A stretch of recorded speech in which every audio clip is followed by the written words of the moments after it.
প্রাকৃতিক জলাভূমি, সবুজ অরণ্য, স্নিগ্ধ বাতাস আর শান্ত ধারায় বহমান ব্রহ্মপুত্র নদের পূর্ব তীরের একটি প্রাচীন সমৃদ্ধ জনপদের নাম হোসেনপুর। রাজধানী ঢাকা থেকে প্রায় ১০০ কিলোমিটার ও জেলা সদর হতে মাত্র ১৪ কিলোমিটার দূরত্বে অবস্থিত হোসেনপুর উপজেলা।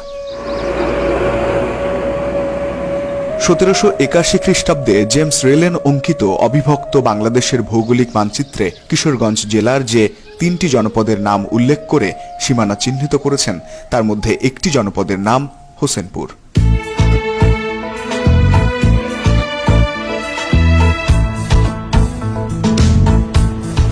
নয়নাভিরাম এ ভূখণ্ডটি ব্রহ্মপুত্র নদ ও নরসুন্দা নদ দ্বারা বেষ্টিত থাকায় প্রাচীনকালে ব্যবসা বাণিজ্যে প্রসিদ্ধ ছিল। বলা হয়, তৎকালে পালতোলা বড় বড় নৌকা ও জাহাজ ভিড়ত হোসেনপুর অঞ্চলীয় উপকূলে। তখনকার সময় নদীপথে যাতায়াত অত্যন্ত সহজ ছিল বলে এই উপজেলার পিতলগঞ্জ গ্রামে ব্রিটিশ ইস্ট ইন্ডিয়া কোম্পানি নীল চাষের জন্য নীল কুঠির স্থাপন করেছিল। সে সময় নীলকরদের অত্যাচারের বিরুদ্ধে এ জনপদের প্রজারা ব্রিটিশদের সাথে বিদ্রোহ করেছিল। কালের সাক্ষী হয়ে আজও এ জনপদে সেই ধ্বংসপ্রাপ্ত নীলকুঠির নীরবে দাঁড়িয়ে আছে। জানা যায়, বর্তমান হোসেনপুর এলাকাটি ১৫০০ শতাব্দীর পূর্বে দুলবাজার নামে পরিচিত ছিল। বাংলার তদানীন্তন সুলতান আলাউদ্দিন হোসেন শাহ এ অঞ্চলের জনসাধারণের জীবন জীবিকা, সুখ দুঃখ স্বচক্ষে প্রত্যক্ষ করার জন্য তৎকালীন দুলবাজার নামক স্থানে বেশ কিছুদিন অবস্থান করেন। পরবর্তীতে সুলতান আলাউদ্দিন হোসেন শাহের নাম অনুসারেই দুলবাজার অঞ্চলটি হোসেনপুর নামে পরিচিতি লাভ করে।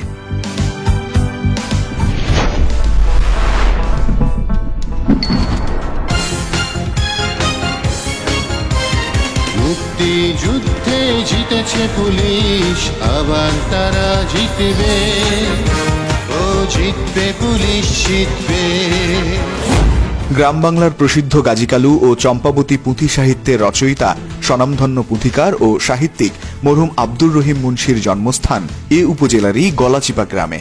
ভাষা ও সংস্কৃতিতে হোসেনপুরের নাম বহুকাল পূর্ব হতেই সমৃদ্ধ রয়েছে।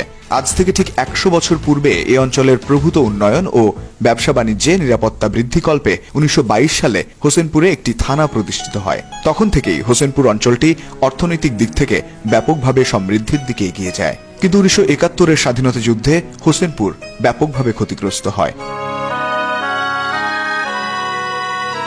স্বাধীনতা পরবর্তীকালে ১৯৮৩ সালে হোসেনপুর থানা একটি মান উন্নীত থানা হিসেবে উপজেলার স্বীকৃতি লাভ করে এবং ২০০৬ সালে ৫.৪৬ বর্গ কিলোমিটার এলাকা নিয়ে হোসেনপুর পৌরসভা প্রতিষ্ঠিত হয়। বর্তমানে হোসেনপুর উপজেলাটি ৯৮টি গ্রামে বিভক্ত, ৭১টি মৌজায় মোট ৬টি ইউনিয়ন নিয়ে গঠিত ১২১.২৯ বর্গ কিলোমিটার আয়তনের একটি জনপদ।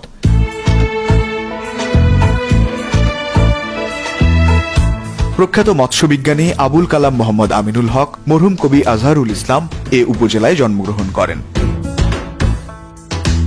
ইতিহাসের সাক্ষী কুড়িঘাট বৌদ্ধভূমি, গাঙ্গাটিয়া জমিদার বাড়ি, শাসন নিপীড়নে জর্জরিত বাঙালির দর্পণ ইংরেজ সাহেবের বাড়ি এখনো দাঁড়িয়ে আছে হোসেনপুরের চৌধার এলাকায়।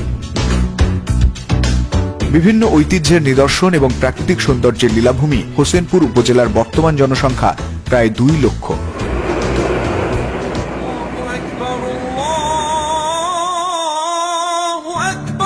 হোসেনপুর উপজেলার পুমদি ইউনিয়নের জগদল গ্রামে ৭০ শতক জমির উপর ৪৫০০ স্কয়ার ফিটে গত ১ এপ্রিল ২০২২ শুক্রবার উদ্বোধিত হল দৃষ্টিনন্দন বিসমিল্লাহ ৭ গম্বুজ মসজিদ।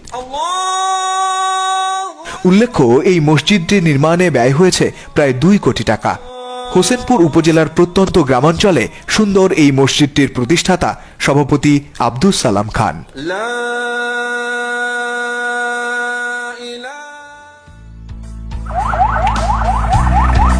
এ অঞ্চলে গড়ে উঠেছে ৪টি মহাবিদ্যালয় সহ মোট ১৪৫টি বিভিন্ন মাধ্যমের ভিন্ন ভিন্ন শিক্ষা প্রতিষ্ঠান।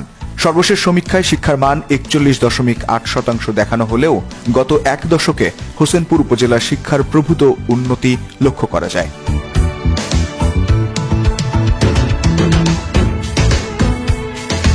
এ উপজেলায় রয়েছে একটি উপজেলা স্বাস্থ্য কমপ্লেক্স ও ২০টি কমিউনিটি ক্লিনিক।